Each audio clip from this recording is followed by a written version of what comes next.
I recently spent 1 month surfing in the Mentawai Islands during the off-season, and in this video, I'm going to share my experience with you, tell you what I liked about the place and what I didn't like.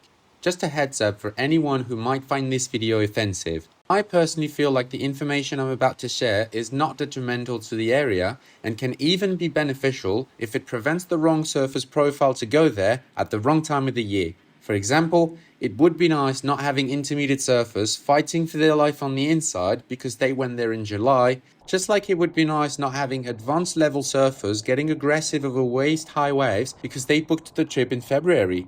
And in none of my videos have I revealed any location, and I've always referred to the Mentawai Islands as a whole, just like I will in this video. So I'm only really putting this out there for the average Joe to be able to make a more informed decision if they are interested in going there.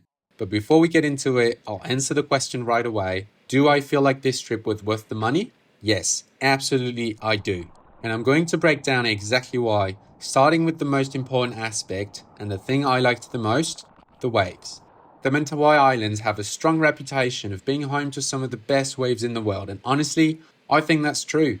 On the few days where we had a bit more swell, the quality of the waves was unbelievable, even better than what I had imagined. And even when there wasn't much swell in the ocean, which is often the case during the off-season, they still blew my mind with how perfect they were.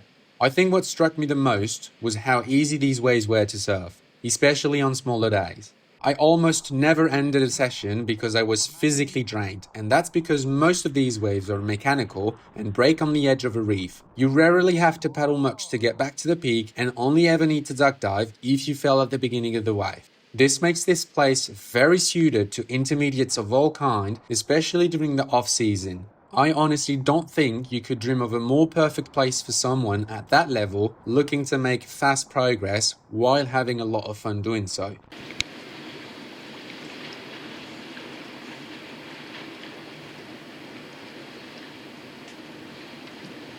And what about the wave size during the off-season? Well, that's another thing I liked about the place, is that it pretty much is never flat. As a matter of fact, I don't think people in the Ments know what flat actually means. I was there in February, which is known to be the smallest month of the year, and I surfed waist to head high waves every single day, just like the waves you are seeing in this video. And that was flat by their definition. Also, as a side note, if you want to maximize your chance of getting more head high waves and above during your trip, then I think you should aim at any month besides February. December, January and March usually see 1 or 2 pushes in swell. I did not know that, and so I arrived right after a good swell they had in January and left right before the swell picked back up in early March. But if you want to avoid any overhead conditions, then go for February like I did.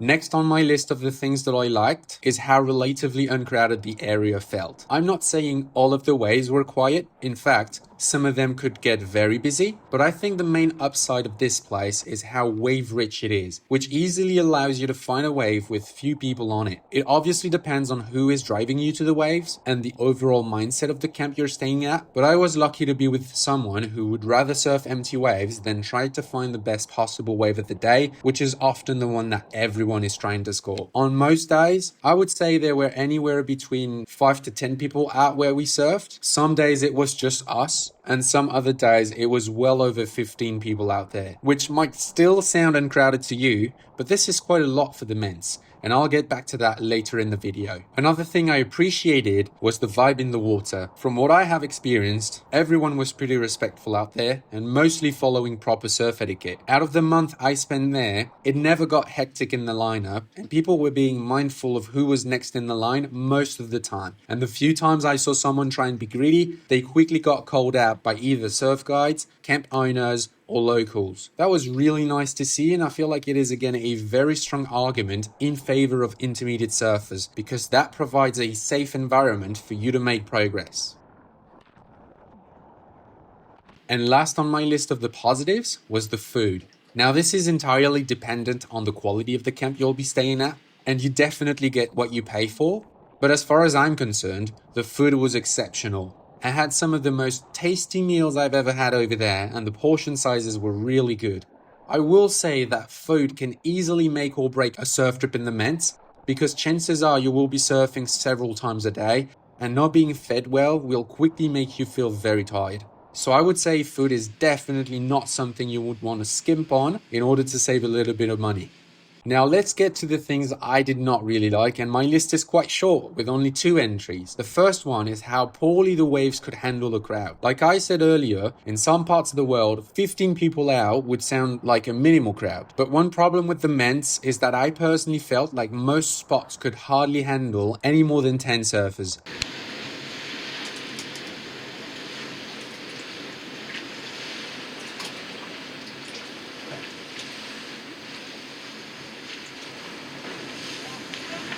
And it's not necessarily the waves per se, but more so the rhythm in the ocean. Swells usually have to wrap around a lot of features in order to make it to the famous spots. And while this is the reason why the waves are so clean, it also means the wait between sets can be very long. This is obviously exaggerated during the off-season when the swells are weaker, because even less sets will make it all the way in. So when you've got 10 surfers on a wave and about the same amount of set waves coming through every hour, you can easily find yourself catching 1 or 2 good waves in an hour and spending the rest of the time either waiting or fighting for scraps in between. So in my opinion, if you want to make the most of your trip, then opt for a camp with plenty of waves around, because that will give you the ability to easily find a wave with a reasonable crowd where you will be able to catch a healthy amount of waves. Like I said, I personally had the chance to be in a very small camp with people who much preferred sacrificing quality over peacefulness, and so we almost always ended up surfing away from the crowds.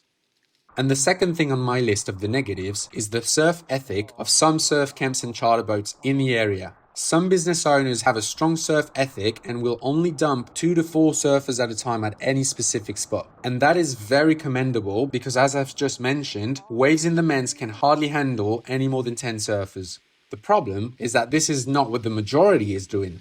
I will not mention names, but even some of the most reputable surf camps in the area will shamelessly drop 8 or more surfers at a spot, even if that spot is already saturated. And I have seen it happen enough times to mention it in this video. What that did for me is that I developed sort of an underlying anxiety that would kick in every time I would see a boat drive by, because any boat in the area could easily ruin your entire session.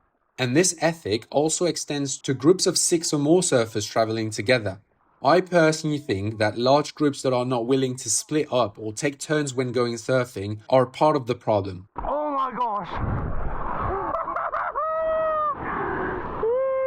Because even though I believe surf camps have a responsibility of enforcing proper surf etiquette onto their own guests, the truth is most of the time they don't do it. And so it is down to the guests themselves to be mindful of their potential impact on the experience of other traveling surfers. So if you are a big group, please be aware that you would probably hate surfing a spot with your mates and see a boat roke up with 8 people on board, instantly doubling the amount of surfers in the lineup and effectively halving your wave count over the session. I really wish more camp owners would take responsibility for this problem, but the way I saw it, it felt to me like the only way forward was if guests were to start endorsing that responsibility a bit more. One last thing I want to talk about, which is neither a positive nor a negative, is the affordability of the Ments. As you would imagine, such a high quality destination comes at a cost, and in this case, the cost is financial. The Ments are without a doubt one of the most expensive areas in Indonesia.